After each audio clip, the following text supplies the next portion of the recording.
Talvez. Hi. Hi, Professor Jordan. So we are here today this morning with Professor C. Jordan Howell, right, from Florida University, and he is actually talking. He's a professor of cybersecurity and also CEO of Ventel. If I'm seeing remember correctly the name. Perfect. So please, he's gonna give us a nice talk about hacker activity. The show is all yours, please. Yes. Thank you so much for having me and hosting me in your lab today. As Diego said, my name is Dr. Jordan Howell, but please just call me Jordan.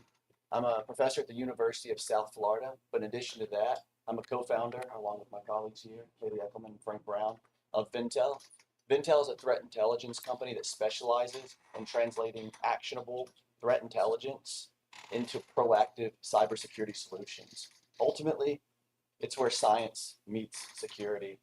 And today I'm going to be presenting on a research project that's titled Inside the Mind of Active Malicious Hackers. I'd like to apologize for the formatting. That's just a configuration issue from PowerPoint to a different platform. So just bear with me as I give the talk. There's very minimal errors here. So everyone in this room likely understands that cybercrime is becoming increasingly problematic. Every year there's more and more cybercrime incidents, more and more cybercrime complaints, and more money lost to cybercrime. But fortunately, the current cybersecurity threat landscape's got it covered. There's nothing that we as scientists need to do. Look how many companies currently exist.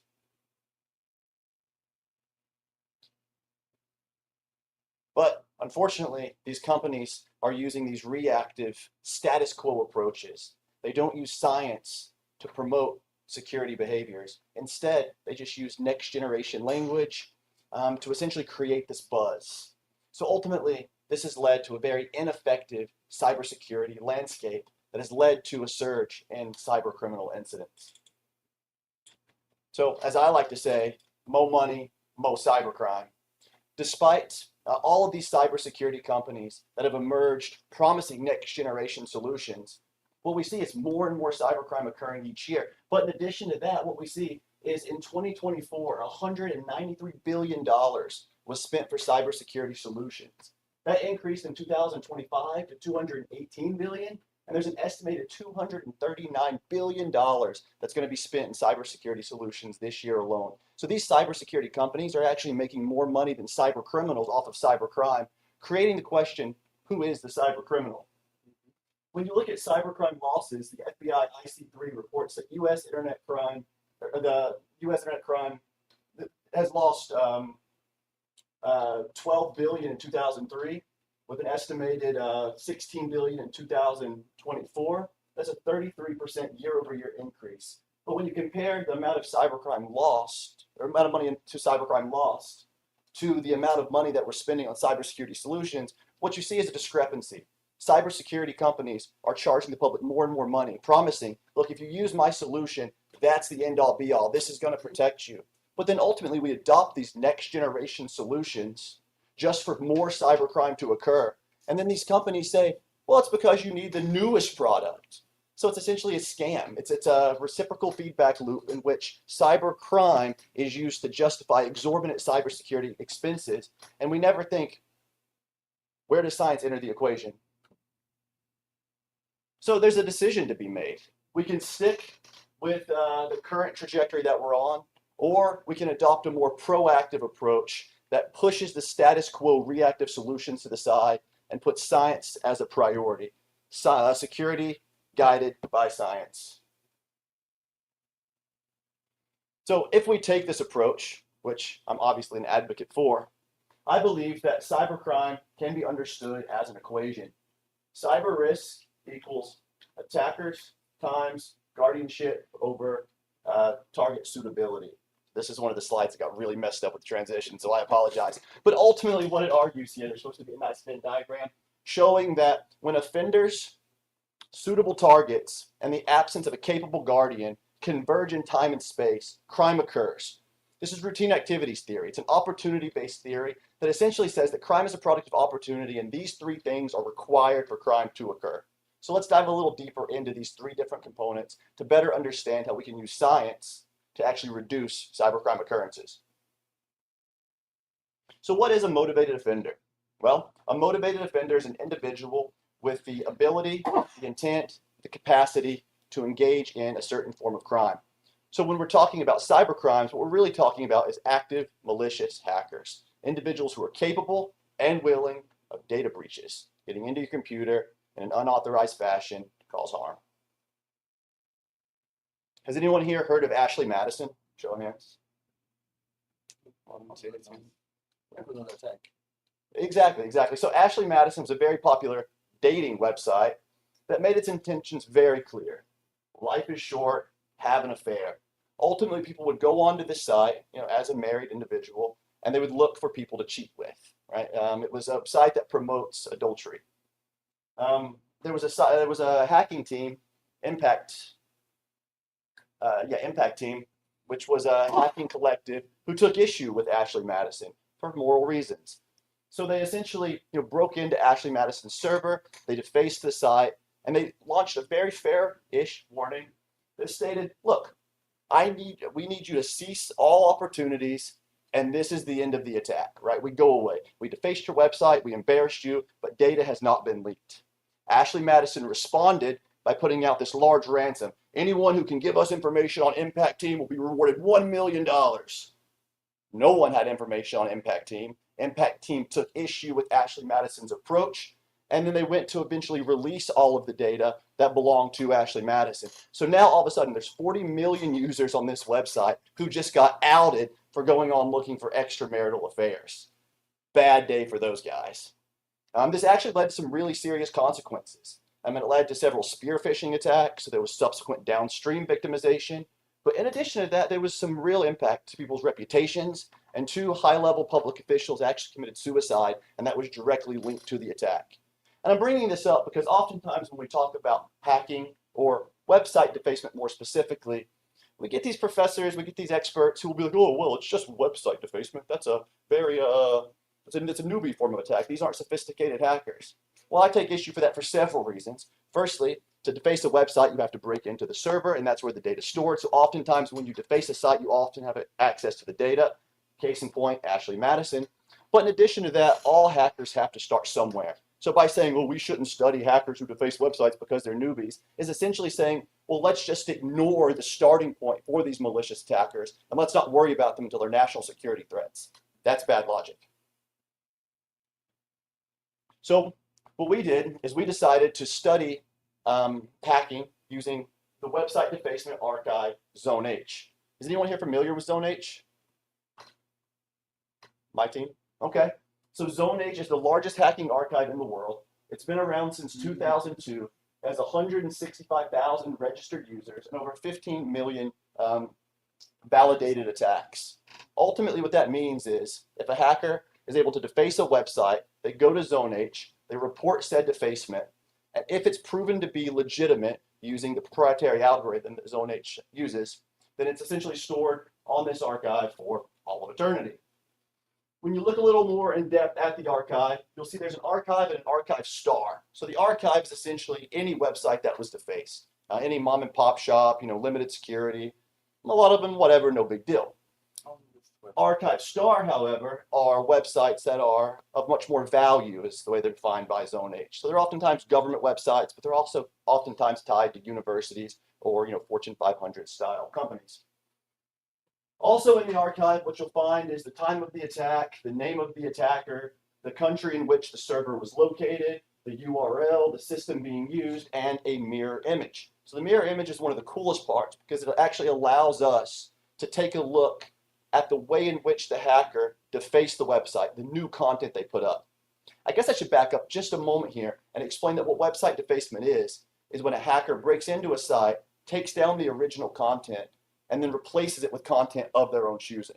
For example, Iran launched an attack against the US government, defaced the website, and posted this image of an Iranian official punching Donald Trump in the face. Our team was actually one of the first to recognize this defacement, and we got a little bit of media attention for doing so. But how do we understand this population more systematically? Well, we gather OSINT. So we started with the archive. And as I said before, the archive includes the name of malicious hackers. So we started very simply. We started looking them up on Facebook, Twitter, other social media platforms, just to better understand who these individuals were and what their public identity looked like beyond and above Zone H. Across 3 different studies, we found about 33% of hackers had Twitter accounts, Facebook accounts, LinkedIn profiles, and they were very public. They wanted people to know who they were. They purposefully used the same moniker across platforms to create a reputation for themselves. Fun fact, since I'm here in Brazil presenting, the administrator is actually from Brazil, and a lot of the most notorious hackers on Zone H are also from Brazil, showing the sense of innovation within the country. So then we ran some very fancy statistical modeling. We started by identifying 241 new hackers. And the way we define new hackers is their very first attack on Zone H. So ultimately, if we have an archive and hackers use the same moniker, we're able to go back and identify the very first attack. And then we follow 241 hackers for an entire year, 365 days, to see how their patterns changed over time. A longitudinal assessment of hacker behavior. So this is called group-based trajectory modeling. Ultimately, what we did was we identified that there were 4 groups of hackers that emerged from this data set. And then we were able to use predictors that we gathered using open source intelligence to essentially classify hackers into different groups and explain their trajectory across that 1 year. So across these 4 groups, what you'll find is a steady high group, a group that increases with time, a group that naturally declines, and a group that always attacks at a relatively low rate. I'm going to present results from several studies, so I'm going to go over this relatively quickly, but there are a couple key points I want to highlight here because I find them fascinating. Firstly, when looking at the naturally desisting group, the #1 predictor of group involvement, meaning the strongest predictor of a hacker being in the steadily declining group, is political motivation. So if a hacker goes in and he's a hacktivist, at first, he's attacking in a very prolific way, attack after attack after attack. But with time, they engage less. Now, my hypothesis here, albeit we can't test this directly, is that the political situation that causes this uprise either came to a natural ending point, or like most things, time heals all wounds. Maybe the hacker decided it was no longer a big deal and moved on to other parts of their life. When looking at the increasing group, so the group that starts relatively low and becomes more prolific with time, we actually find the best predictor of that is when the hacker engages with a team. So if there's a lone wolf hacker and they meet like-minded individuals and form a group, what you see is increased proliferation. They engage in more and more attacks. And this is fascinating because it shows that not all hackers are the same. And from a cybersecurity perspective, we have limited resources. Thus, we need to be more nuanced in our intervention strategies. There's no point in focusing on hackers that will naturally decline when we should be focusing on hackers that will become more and more prolific. They cause much more of a threat to national security interest. So the second study I'm going to present on was a study that I conducted several years ago with some graduate students. I already talked to you about how we use OSINT to understand hacker behavior, but it was very limited. We could only observe. So I wanted to better understand hacker culture from within. So we created a sock puppet, or a hacker account called Fred Roberts, or FatZapper. Ultimately, what we did here is we created a social media presence. And in addition to that, we built our own websites and then just started attacking our own websites and then posting those attacked websites to Zone H. Now, it's illegal to gain unauthorized access to someone else's systems, but there's no laws about breaking into your own systems. So that's what we decided to do. So we built several websites, we attacked the websites, we posted to Zone H, they were later validated, and then all of a sudden we have an established hacking presence. This was really fascinating because people started reaching out to us and we were getting initiated into different groups. And I want to take a second to note here that we did this as researchers with never, ever any intention to harm any of the participants. We did not work with law enforcement agencies. We were not looking to arrest hackers. We were not gathering personal information. We simply wanted to understand the culture, a culture that I personally find very fascinating. Never, ever was there harm intended. But we did move forward with a very interesting experiment.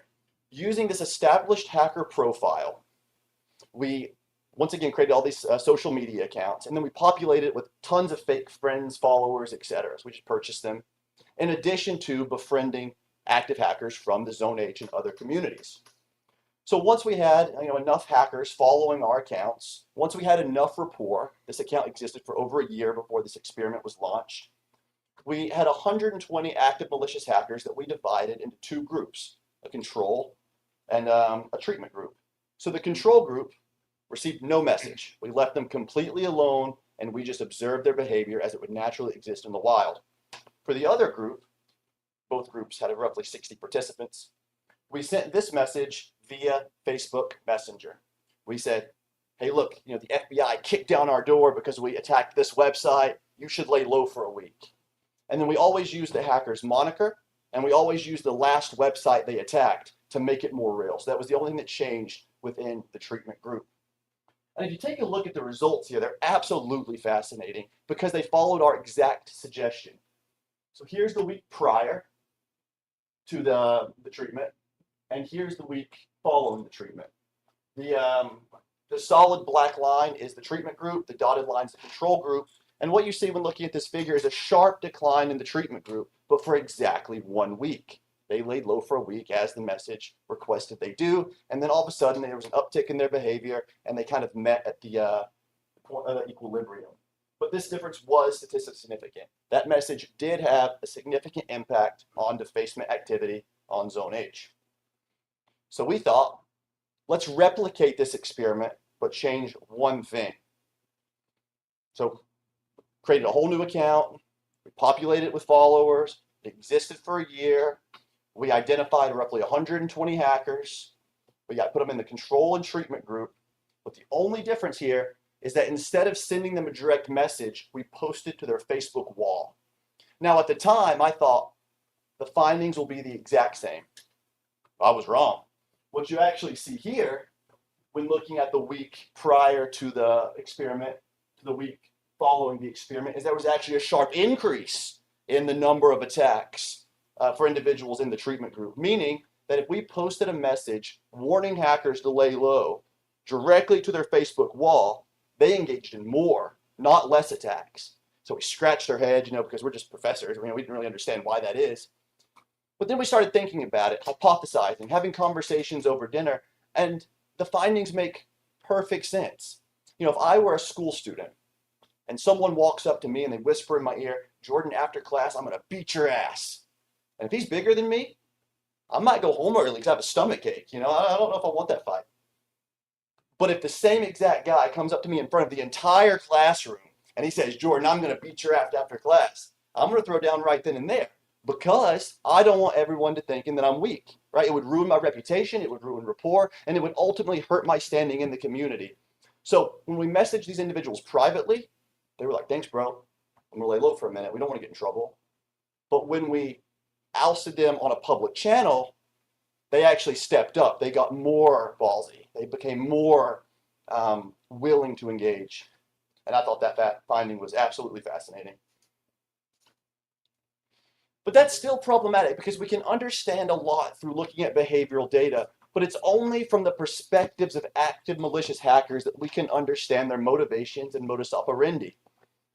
So, working with the administrator of Zone H, who is here in Brazil, we came up with a research project. Very, very nice guy. I have a lot of respect for the Zone H administrators because they understand that the way we currently view hackers is through Hollywood portrayals. It's always this, guy in the basement, all sad, lone wolf. But that's simply not the case. There's much more nuance. So for me, and again, very importantly, because this was true then and true now, we don't want to get hackers in trouble. We don't work with law enforcement. That is not our goal. We want to understand and document hacking culture because we're scientists and we believe it's worthy of scientific documentation. We believe that this evidence base will allow us to understand this populace while improving cybersecurity. It's not one or the other. We're not looking to cause any harm for any participants. That being said, we posted this advertisement to the Zone H archive. Ultimately, we said, calling all hackers, we're a research group and we want to understand hacking culture from your perspective. Please complete this survey and we'll give you some Bitcoin. And I have a bit of an ego, all right? So I told all my colleagues about this, and I was really excited, and everyone said, it's never going to work. Hackers are never going to take your survey. They're never going to engage with you. And at first I thought they were right, because we posted this to Zone H, we waited a couple days, and we only had a couple responses. I was scared. But then, we started working with the administrator. He started vouching for us, and all of a sudden the responses started ticking up a little bit. But it wasn't until we started making the payments that we started gaining rapport within the ecosystem, and then we saw a sharp uptick in the number of responses. Once hackers started vouching for us, once they started telling other hackers within their group, like, look, they're real, all of a sudden we gained more and more responses, and we were able to study hacking culture systematically.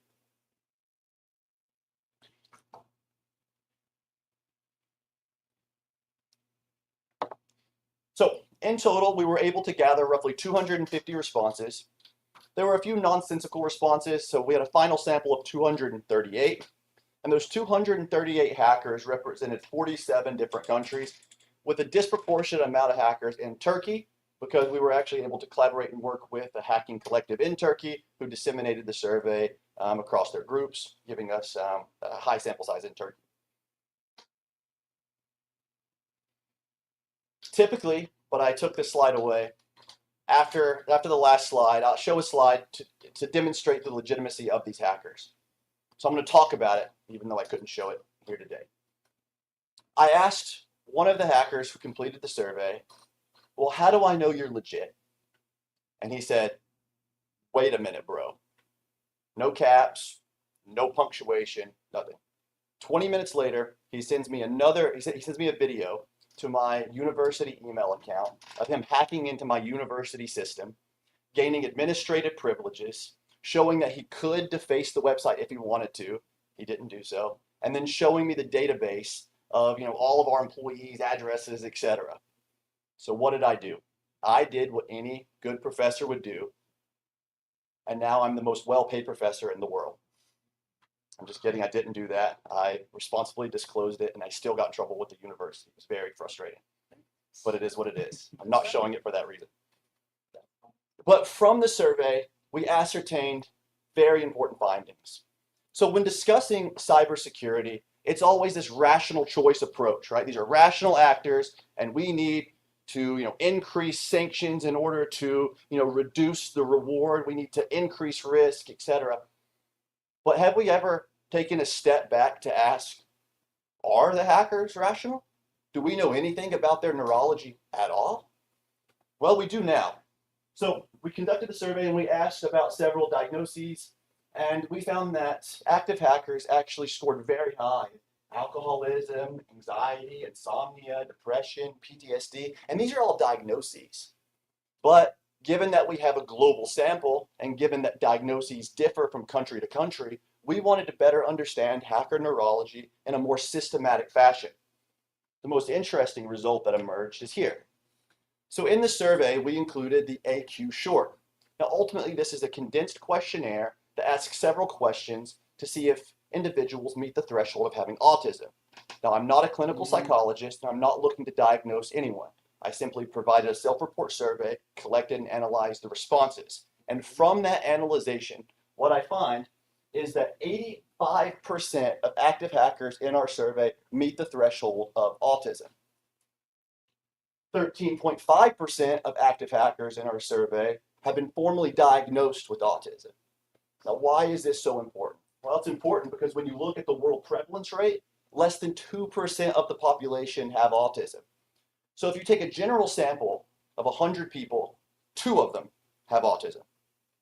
You take a general sample of hackers, 14 of them have been diagnosed with autism. You take a general sample of hackers, and you find that 85 of the 100 meet the threshold for autism. That's a really important finding because this needs to be considered when thinking about nuanced intervention strategies. Now, I'm a criminologist by trade. I, of course, went back to school and I've gained formal training in digital forensics, cybersecurity, intelligence, information security, strategic intelligence, national security, etc. So I bring forth the multidisciplinary approach. But my formal original training was in criminology. And that's important because when we're talking about crime on the street, This is an important topic. We understand that police shouldn't just approach someone with suspected autism with a gun to their head because they're not going to get the response they want. Yet in cybercrime, we're not having these discussions, and we're essentially pulling out the digital analog of a gun and wondering why they're not responding the way we want them to respond.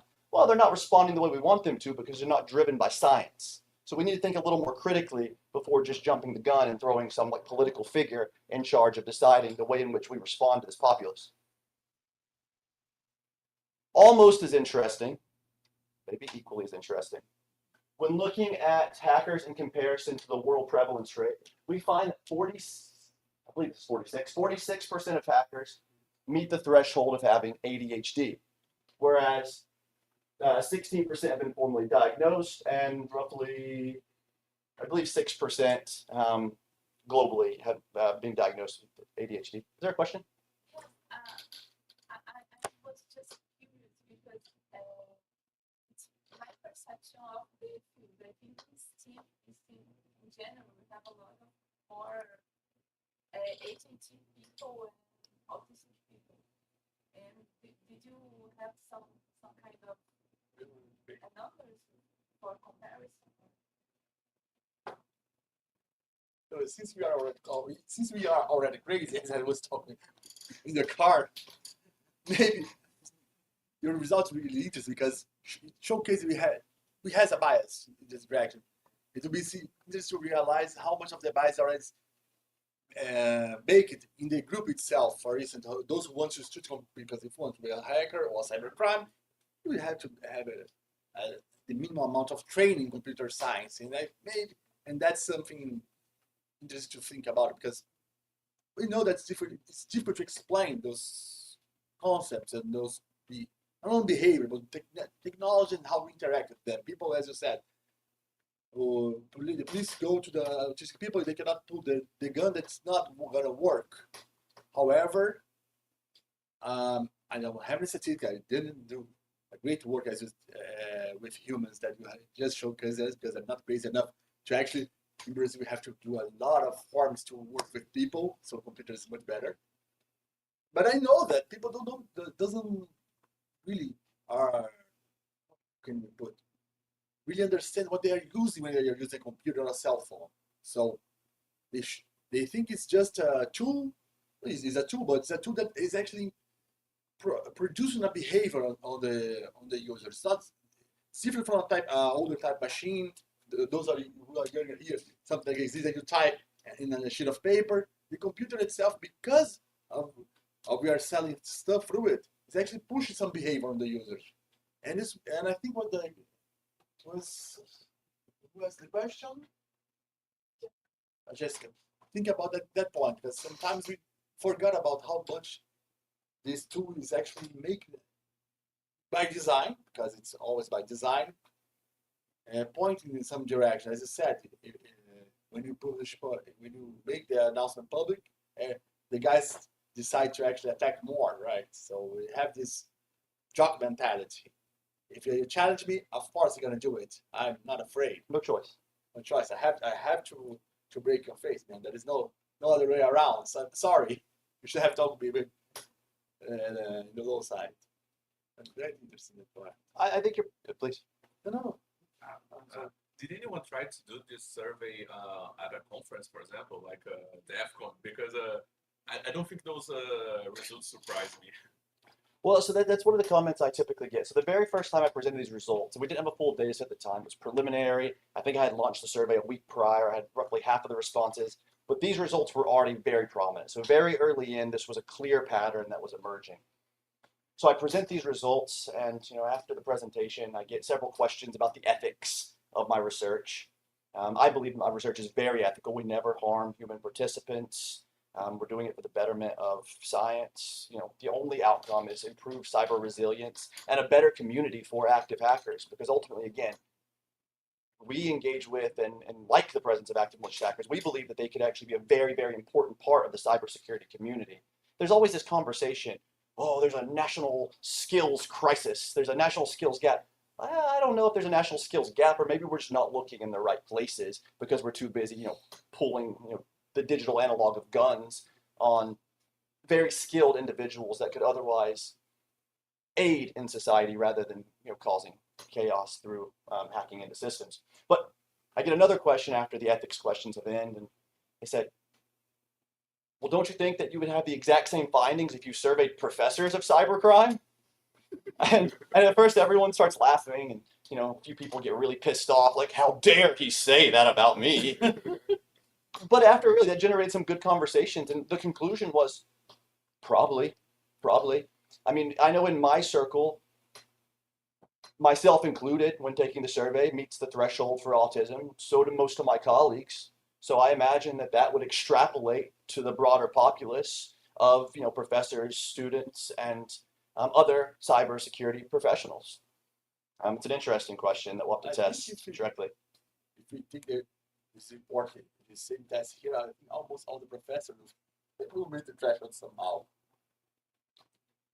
That seems to be very agreed upon around the world. I presented this in the United States. I presented this at a conference in Europe, and now I'm presenting it here in Brazil. And it's been a conversation each time. So I think probably so. Another very interesting finding. So philosophically, I don't believe in good and bad. There's no good person, there's no bad person. There are just actions. There are good and bad actions, not good and bad people. And most actions are a product of lived experience and the environment in which we're placed. We're all the same. We just have different zeros and ones that make us who we are, ultimately. So is anyone here familiar with ACEs, or adverse childhood experiences? Tell people. So this is one of the most popular multidisciplinary theoretical frameworks. Ultimately, it's 10 questions, and the 10 questions ask about really bad things that happened to you before the age of 18. So it'll ask if you were ever beaten or cussed at, abused, neglected. I don't remember all the questions offhand, but ultimately there's 10 questions that all assess adversity in life. And when looking at the general population, most people have 0 or 1 adverse childhood experiences. In fact, 90% of people have 0 or 1 adverse childhood experiences. There was a very popular study published in the 1970s called Trauma Changes Everything, I believe. And ultimately it found that 4 ACEs is the threshold. And it's predictive of a series of life events. So individuals who have 4 or more ACEs are less likely to go to college, graduate from college, less likely to end up in a long-term relationship. They're more likely to engage in crime. They're more likely to be involved in drugs, etc. So when looking at this active hacker population, we find that 65% actually experience 4 or more ACEs. So I wanted to do a bit of a meta-analysis to understand how active hackers compare with other criminal populations. And the only group I was able to identify that has more ACEs than active malicious hackers are individuals who engage in violent rape. That's it. So of all criminal groups, hackers seem to have the most adversity in early childhood. So taken together, what we find isn't a bad person. It's a person who has experienced adversity in life and had several neurodevelopmental challenges, including ADHD and autism. So when those things are combined, adversity, ADHD, autism, what you have is an individual who's a systems thinker, who's never had a support system, creating a warped sense of morality and pushing them in a direction of crime.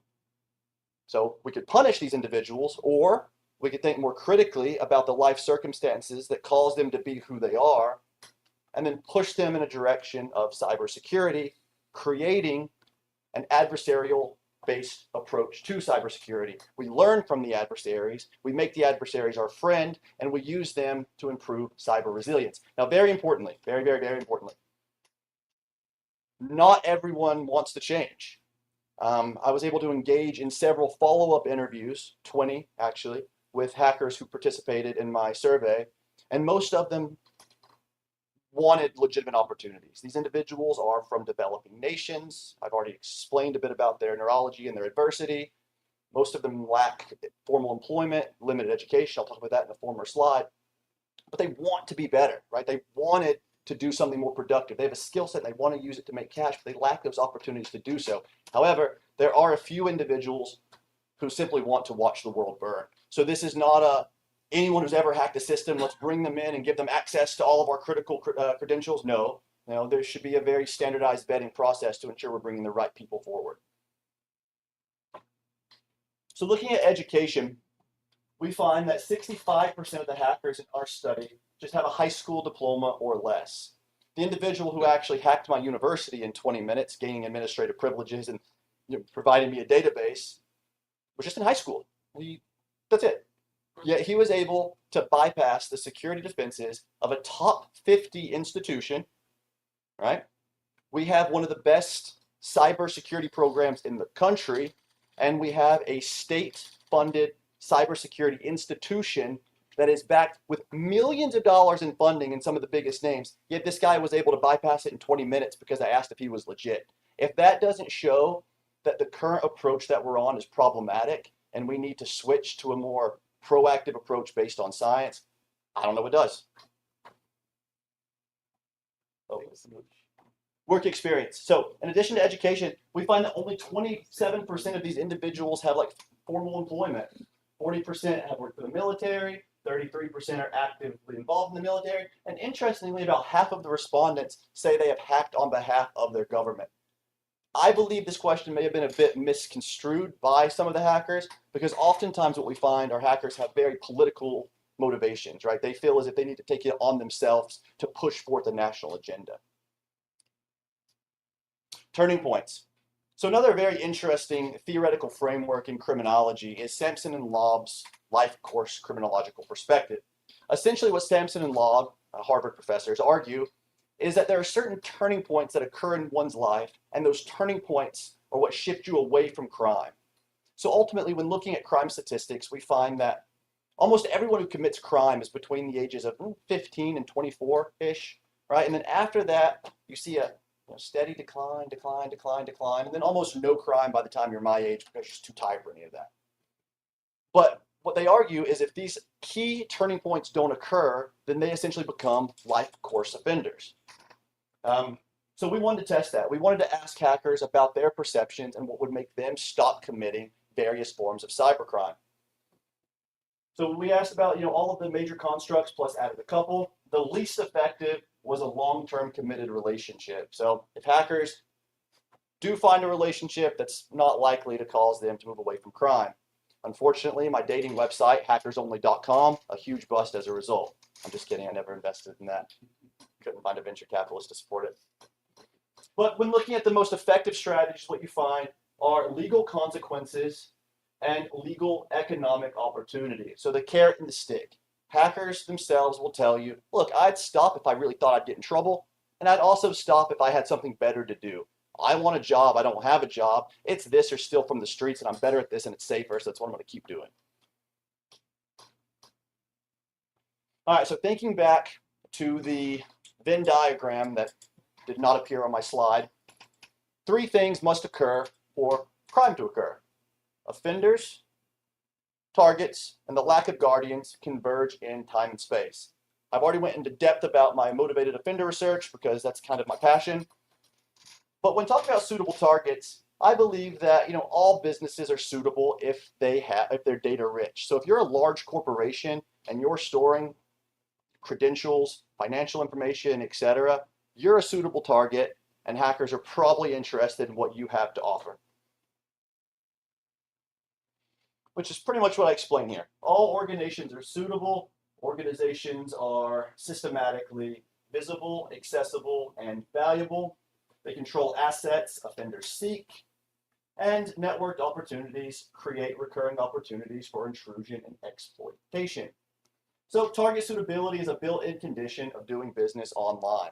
If you are the CEO, the CTO, the COO, or really in any leadership position, you must recognize that you are a target and there are motivated offenders who are interested in what you're storing, and you must think critically about your guardianship capacity. So what is a capable guardian? A capable guardian refers to the presence of people, processes, and techniques that detect, deter, and disrupt offending. So the only part of the equation that I put forth that can change, or can be changed by you or cybersecurity professionals is the capable guardian component. Motivated offenders are ubiquitous. They exist. Whether we want them to or not, there are hackers out there who want to gain access to your systems. Facts. If you are a business and you have valuable data, you're a suitable target. Facts. So ultimately, all we can do is think, well, how do we change guardianship in a manner that prevents, detects, deters, disrupts cybercriminal operations from stealing the data that they view as valuable?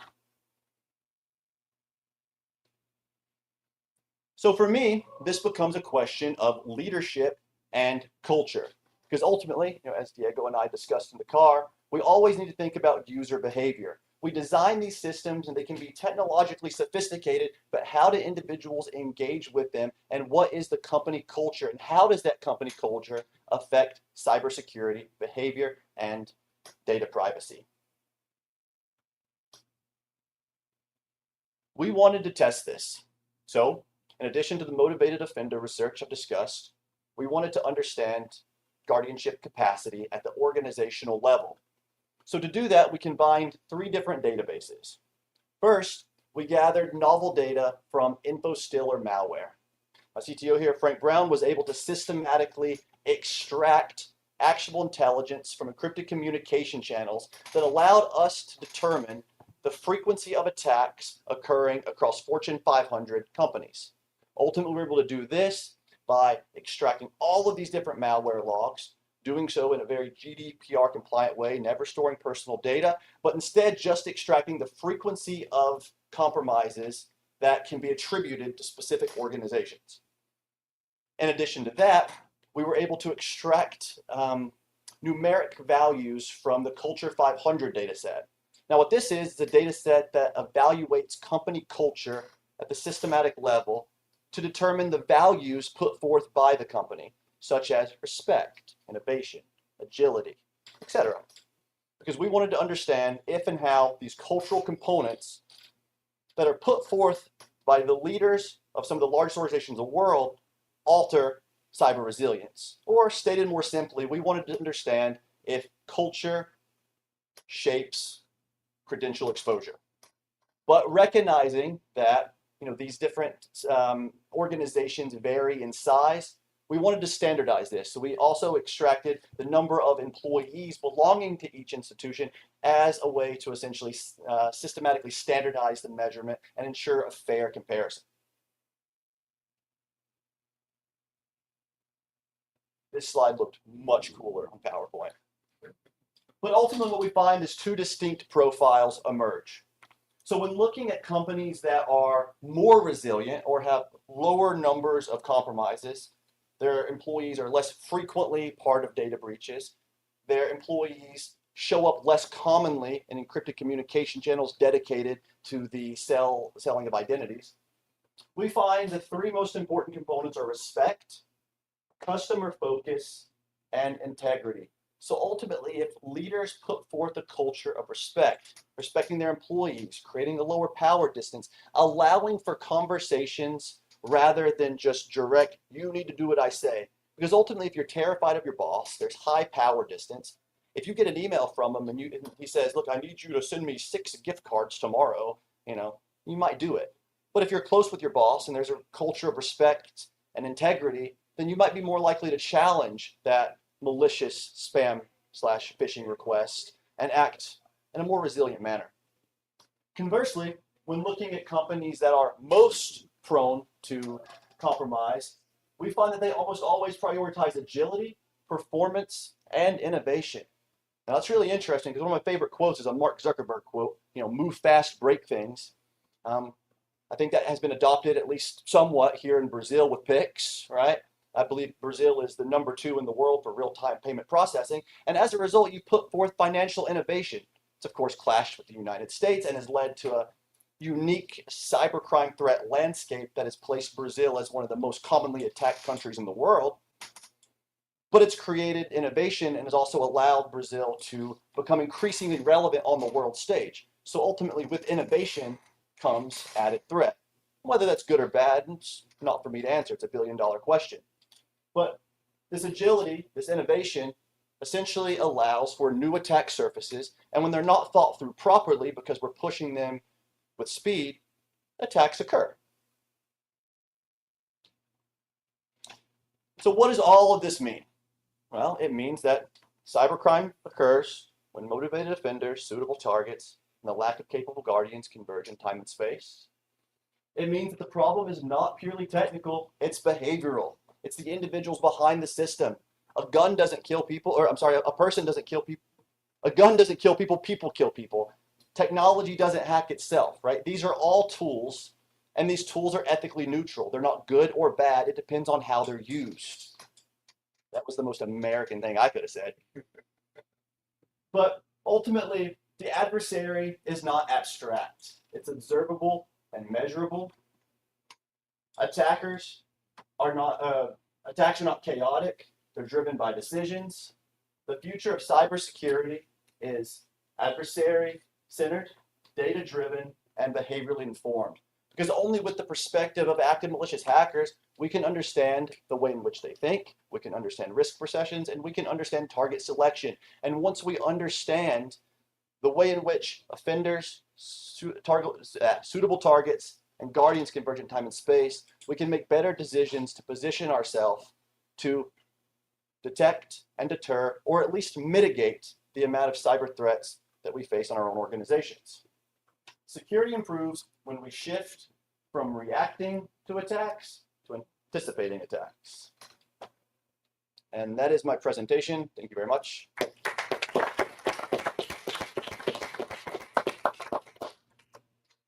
Questions? Yes. Can I? Yes. I really like your findings, and one thing I thought is very interesting is the list that you put there that shows the motivations that hackers tend to stop their activity. And I found that the thing that makes them as legal economic opportunity.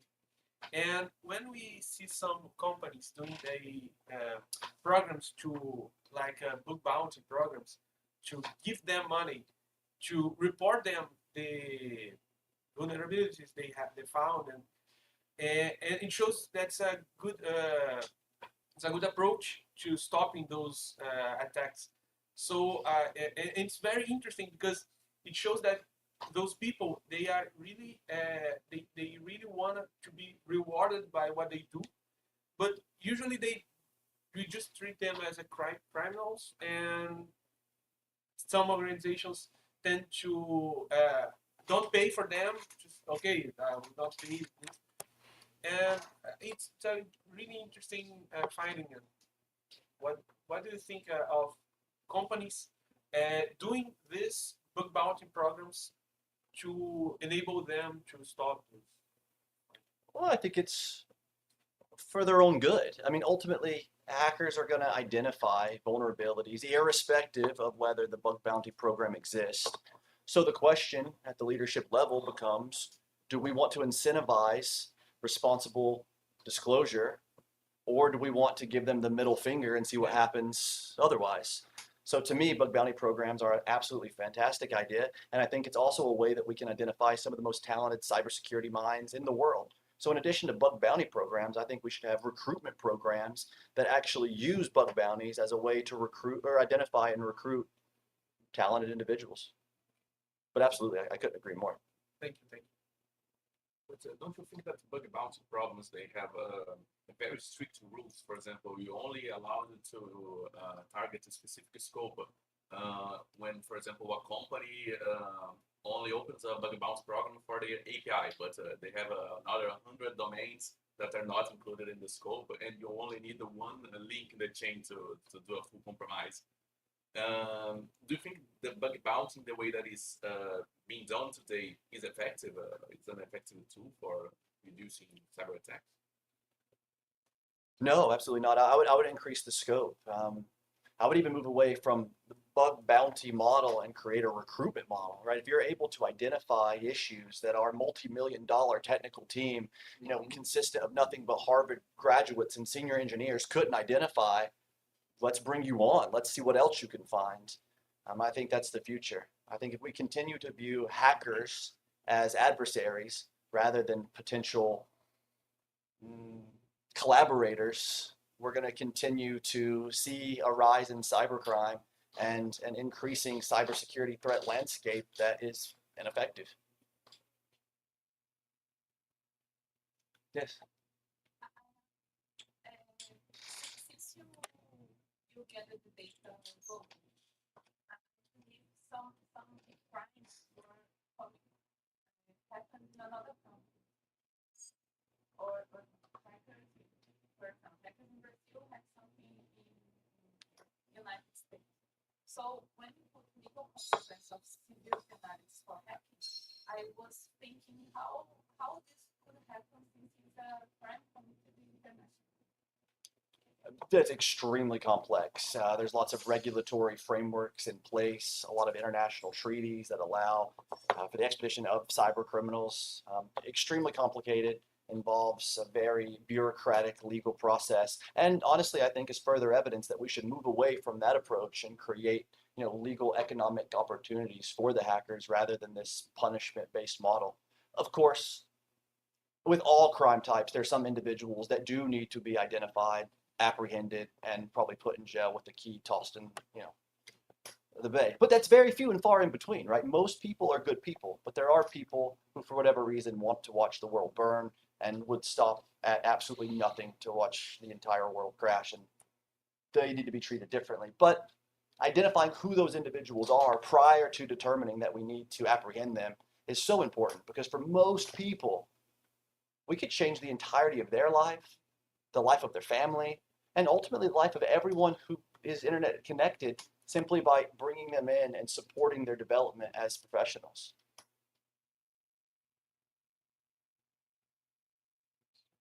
Yes, please.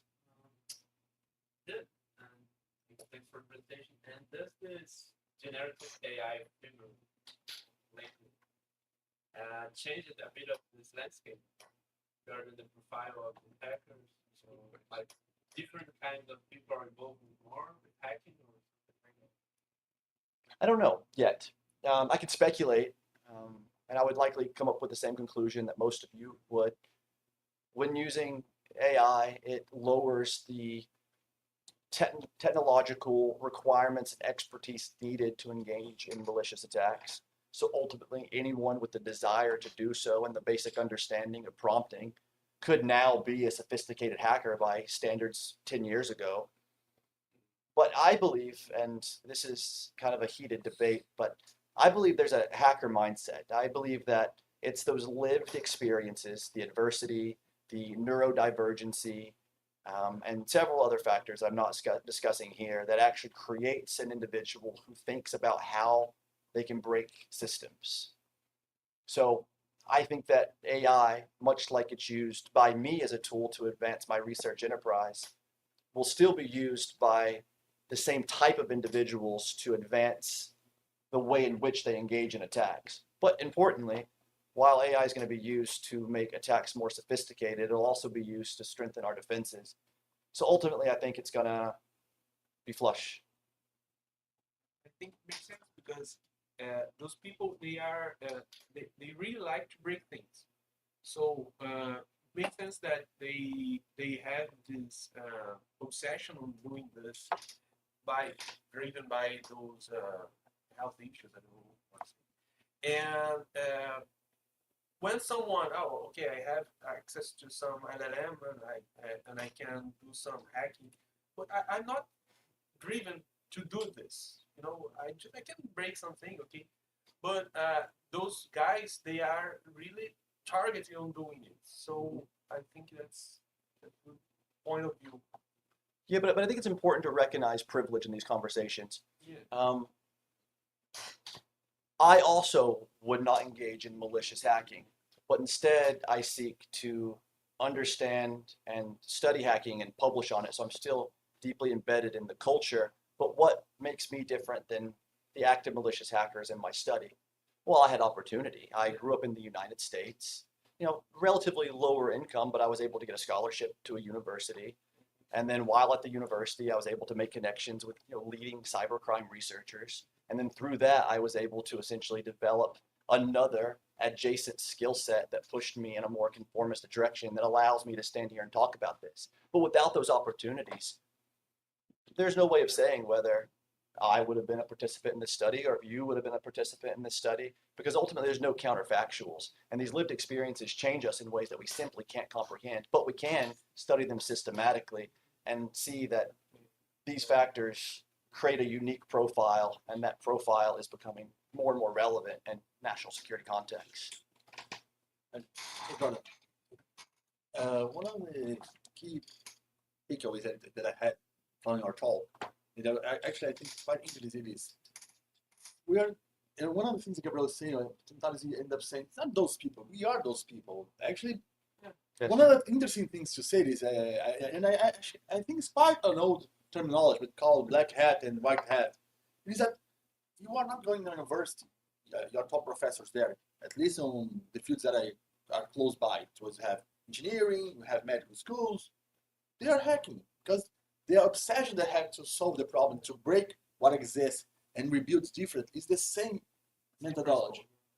The difference, as he said, is when we start to do this outside of scope, start to commit fraud about it, we go against the law, at least for what our society currently calls the law of the land.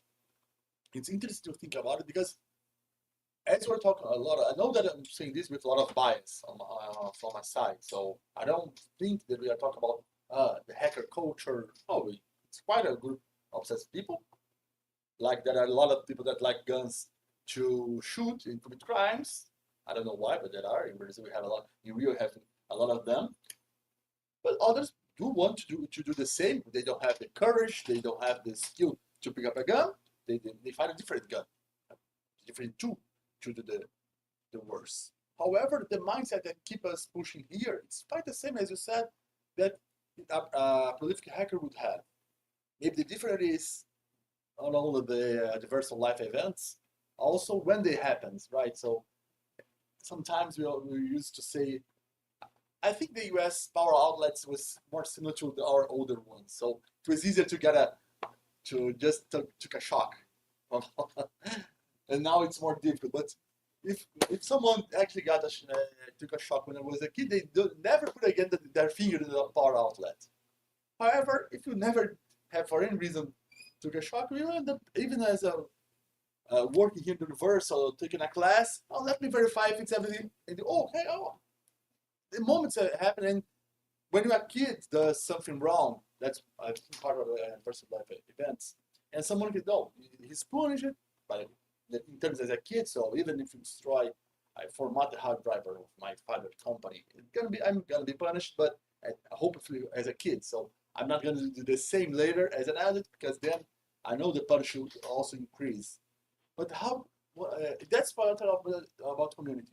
But one of the things that I was thinking after you finish your talk is that you give us a framework of how much effort we should put, and at least in my mind. So we are talking about protection, about avoiding cyber crimes.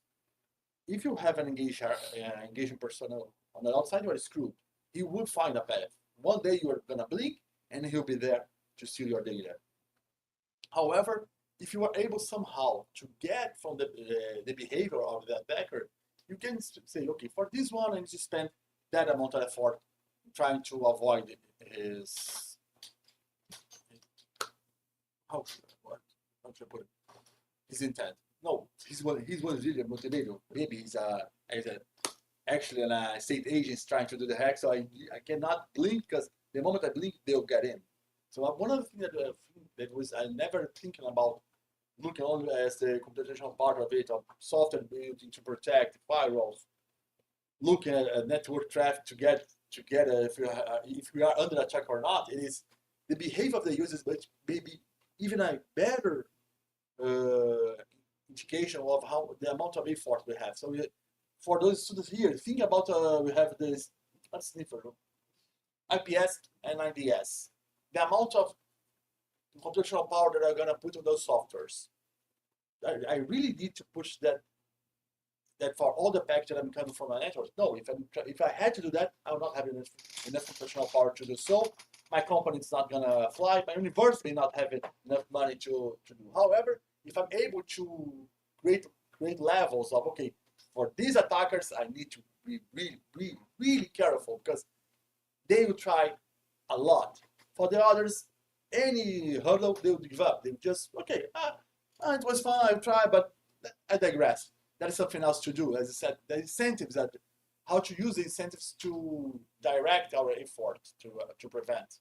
I know, as I said, we should try to, if we have this person already trained, they train themselves in their high-skilled personnel, how can we actually bring them to our society to leverage on top of them? But also, even for those who want to go black hat, they don't want to help society, it's fun to see the wood burn.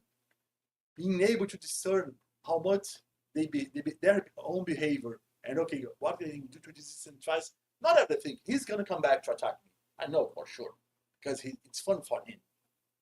But if for just this moment, I'm able to diverge his attention, maybe, okay, I don't spend a lot of time, he goes somewhere else, and the words move on.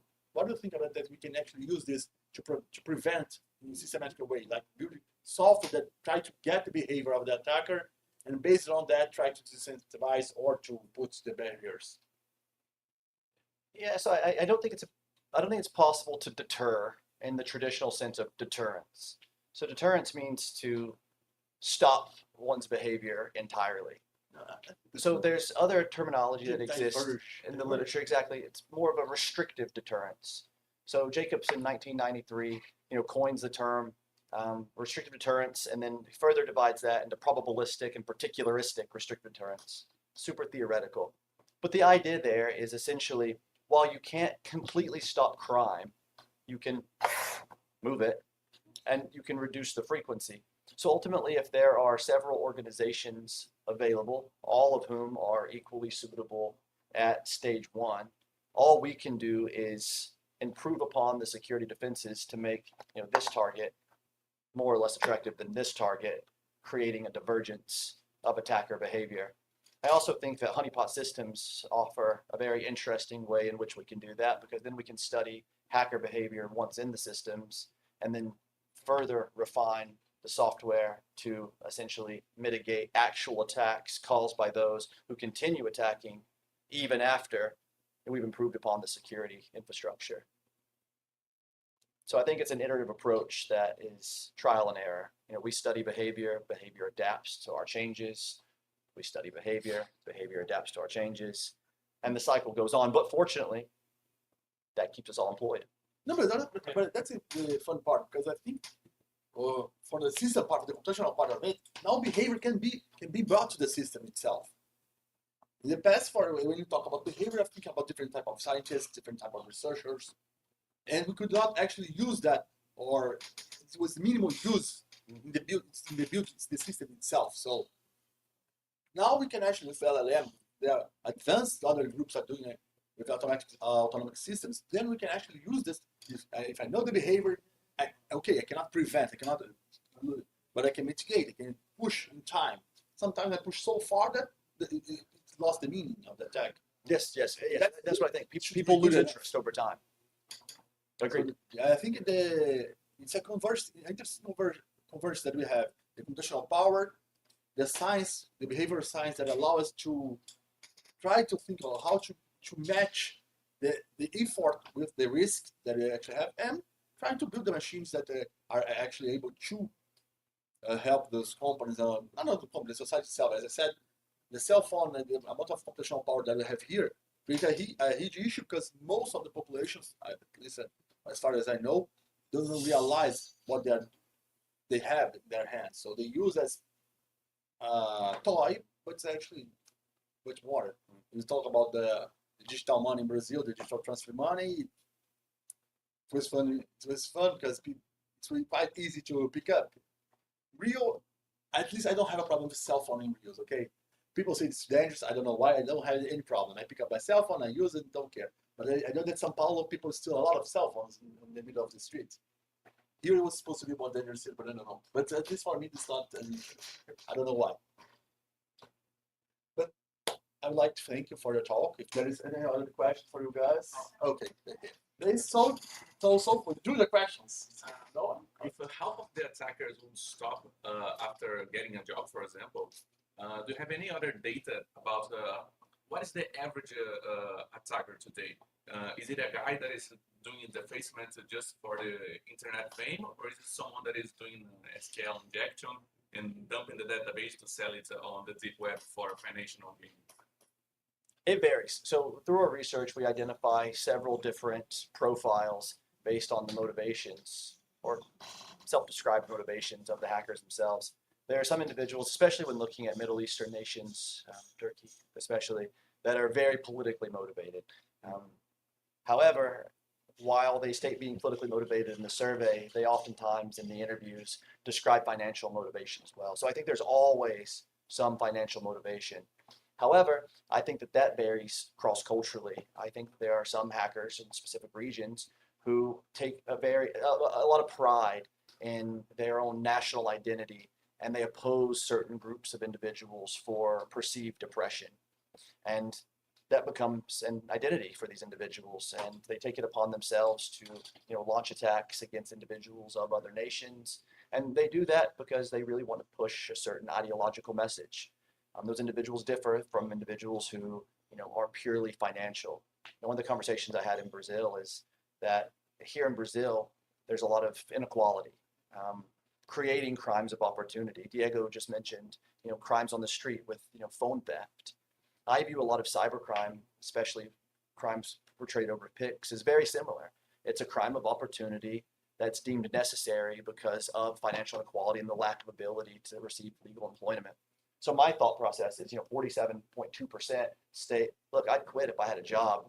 The other 50% are probably politically motivated individuals who feel oppressed and view this as a way to retaliate and right a perceived wrong.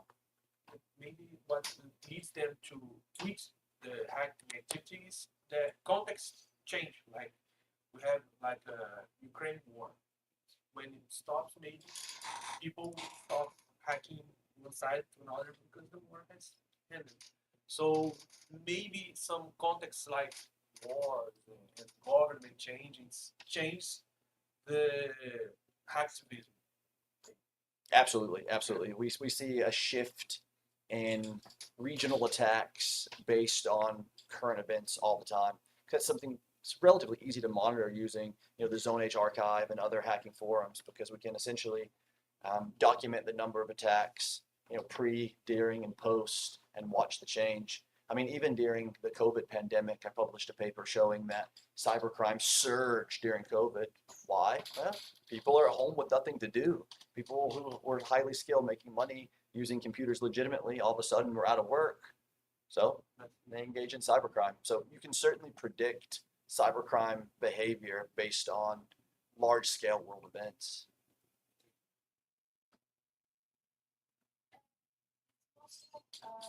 Some curiosity, since the augmented use of AI, it has created another type of hacking, or it's not documented yet. I'm sorry. Since we are using more and more,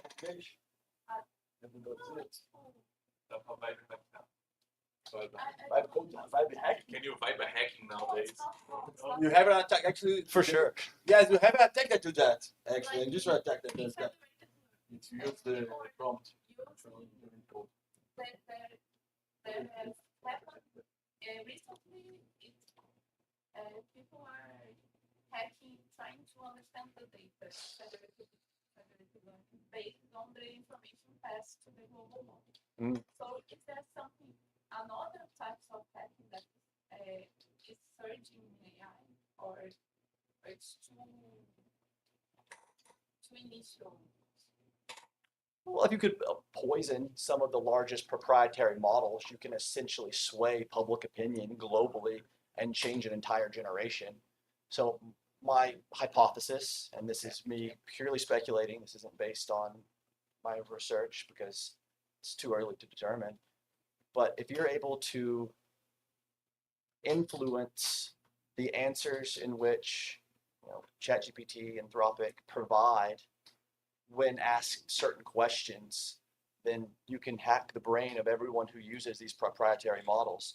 You can essentially create an entire generation with a certain belief pattern simply by poisoning the LLMs commonly used. So tomorrow's cyber attacks, at least the ones that are most relevant, will never be talked about because they'll happen at the highest level. Political figures, billionaires will essentially go in, alter the large language models and the way in which they produce responses to create specific agendas, ultimately hacking the human brain without ever being realized. Cambridge Analytica is all over again.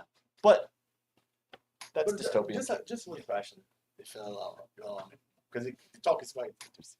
So we're talking about stopping the hacking, but I don't think they really stop. I don't think someone who actually like to break stuff to see how they works really stop. Maybe they don't have time. For instance, economic opportunity also means that you had to spend your time doing something else. How do you think about that? I think that I would never, ever, ever hire a pen tester who was never a black hat hacker. Because when you're in school learning, pen testing, you're given this sheet of paper. It's like a checklist. Is this secure? Yes or no? Have you checked this? Yes or no? Right? So you go through, you check the boxes, and you're done.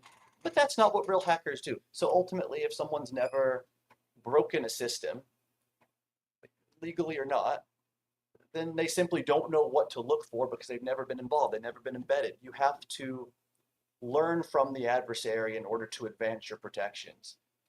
So I think that a pen tester who's purely white hat, unemployed. But importantly, and this is important, it's philosophical. I don't believe in white hat and black hat. I think that's a very flawed dichotomy. I think there are 50 shades of gray. It's just about being caught or not being caught.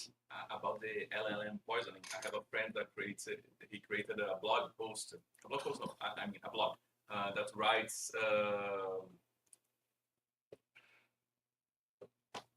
he has like various recommendations of how to write your code, and it's all vulnerable code, so that when the scanners of OpenAI scan his site, he learns how to write a vulnerable code, so he keeps it quiet. I think this domain something This doesn't work anymore. It's very fun. That's so weird. But no, the best people used to do that. Remember, like Orkut before, like, how to avoid Google and Microsoft to get all your key points of personality. That was I remember things like that in 2005, 2006. People look, okay, I'm gonna search like pony on Google just for to crash a little bit their profiling. But I think today. No, it's not like indirect prompt injection. No, I understand. If you push a blog, a website, and try, but I don't know. Too much data, too much computational power, too much information. So we have a lot of books and other sources that say how to do secure code. So it's fun to think. I think it's like seeing 2006 again. To your last point, though, it's about whether or not you got caught. If you think of the way the term hacking has changed over time, it's taken on a totally new meaning. I mean, in the early days of computing, Steve Wozniak, Bill Gates were both self-proclaimed hackers, and they're the gods of Silicon Valley as a result of that. Because hacking really just meant to break systems and essentially change the way in which they can be used. That led to the development of all of the technological innovation that we use today. The issue now is some of these large conglomerates have taken the term hacker and have made it mean something very malicious because they want to protect intellectual property. Ultimately, if you look at certain gaming companies that originated in Japan, they sue everyone, which is why I wouldn't even say their name here because it's being recorded. And that has completely swayed the way we think about hacking. If you don't use the system the exact way that these tech gods told you to use it, you're a bad guy. And that's problematic because it was the opposite that allowed for the technological revolution. And I think that it allows, I think it's full the people drive to break those systems because of the posture. Well, they understand that if you break contemporary systems, then you could improve contemporary systems. And the worst thing that could happen to any of these major tech companies is a rival who expands upon current capabilities. If I were these tech companies, I would do the same. It's all rational, right? If you start thinking about human behavior, you can think about the policies that have been put in place and the actions. It's all game theory. Once you get into a position of power and you can influence, I mean, think about Amazon, right? Amazon was able to patent one-click payment. That's insane, right? So now anyone who's able to create a site that has like one touch to pay, they can't because it's been patented by Amazon. That hinders innovation. So once you have this position of power, use that power to stay on top. And the best way to do that is to essentially stomp on, the possibility of anyone underneath you rising to your level. But Jordan, one of the, I think the greatest point of your research is actually, at least for me, you end up, okay, hacking may have changed the meaning because of the companies. However, as you present your work, you talk about cybercrime, you end up enforcing there is a difference. Of course, hacking behavior is something that most engineers do. We actually try to teach in school. Sometimes you can do malicious stuff if it's not illegal, it's not against someone else. Okay. And there is crime when you are using every opportunity that you have to defraud someone else. And I think that's one of the key takeaways that the students can take from your talk. The studies that you guys do, that's why I say, go, legal economic opportunity, why they stop? I don't actually engage the hacker, I don't think they stop. They don't have time. If you are, or maybe if I don't have time, if I'm really busy, okay, I'm going to do stuff because it's relaxing a little bit, because my kid just does not stop crying all night. So in the morning, I'm gonna, there are a few guys that will be drinking. Someone else, they decide, okay, let me deface a website just for fun because it was a shitty night with the kids screaming. Okay, so the incentive is okay. It's interesting because I think those who actually like to see how system works, and everything's a system, the human body.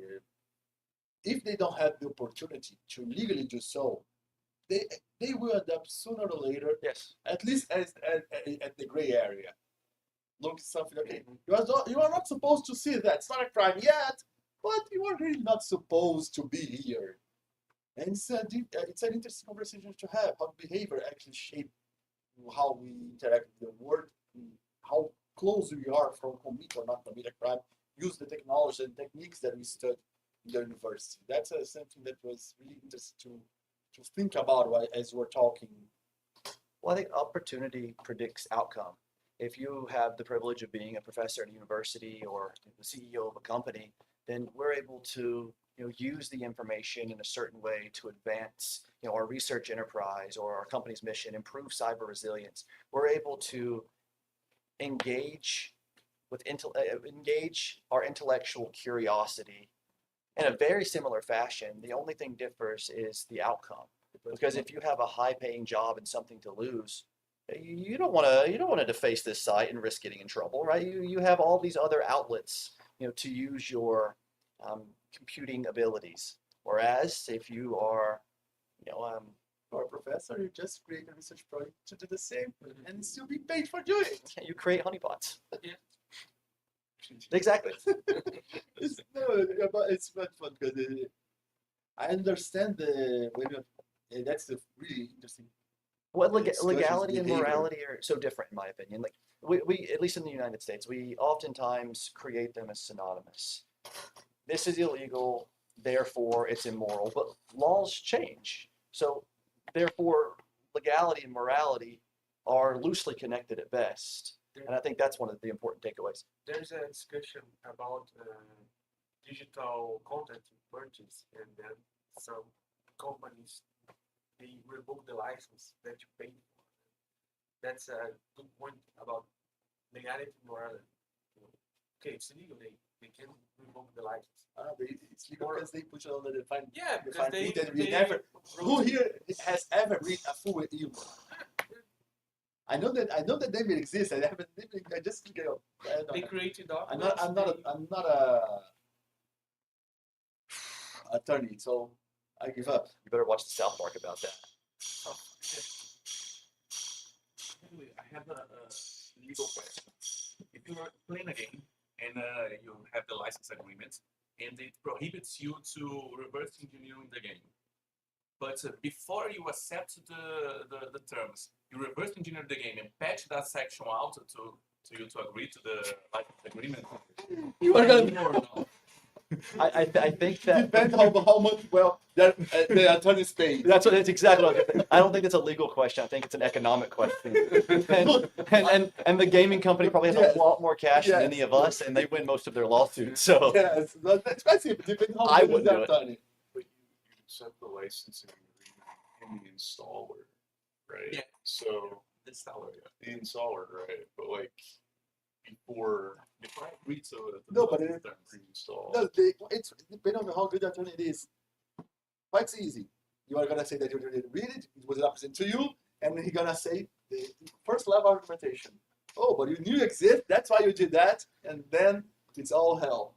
This is not engineering. It's bullshit talk. that's why I say there's no good and bad, because attorneys for some of these big tech corporations scare me so much more than the malicious hackers in my study. Professor Sally. Hello, Professor Jordan. Glad to meet you. Hello, guys. But Jordan, as we are going to say, No? so as we're going to finish, one of the things that I think it's when we talk about the incentives, behavior, and you have this, at least for me, quite fun latest act was the dirty copy bug in Linux. It's fun because it's amazing. I was talking with students at Computer Academy. There is nothing in that computer that doesn't fail. Your mouse is failing 1,000 times per second. Your screen is failing 1,000 times. And the damn bug never fails. It's able to always write the data out. And that's come to think, I cannot see personally. It's not a scientific approach. Okay, it's a bias, I know. But I cannot see something that appear from without incentives. It's not, oh, someone wrote a bad code. Maybe it's I know it's my bias. However, I think the discussion you brought to us here showcase that we should think outside of the box as an engineer. If you want to do work at least from here, like Gabriel, Jose, as a security researchers, it's not only about the techniques, about the human side aspect of it. Mm-hmm. Yeah. If you have enough incentives, maybe legally or illegally, legal or illegally incentives, or just personal incentives. I just want to actually just try to put something there, even if no one will ever see it, but I know I put there. The human mind, as I said, there's no good and bad. Yes. We are just actually that is it's always bad. We are all bad. Let's be honest. I think we're all We are blank slates, and we learn to be who we are. I prefer the bad part of it. The selfish thing, always the fun part. We somehow want to try things, and sometimes we push too far from what is accepted in a given moment. And I hope that's good, because it also means that we will move right. In the past, it was accepted to kill people in the middle of the streets. Now we at least say that it's a crime. So I would really like to thank you for your talk, for your team to come to the university. And please, a applause for the professor.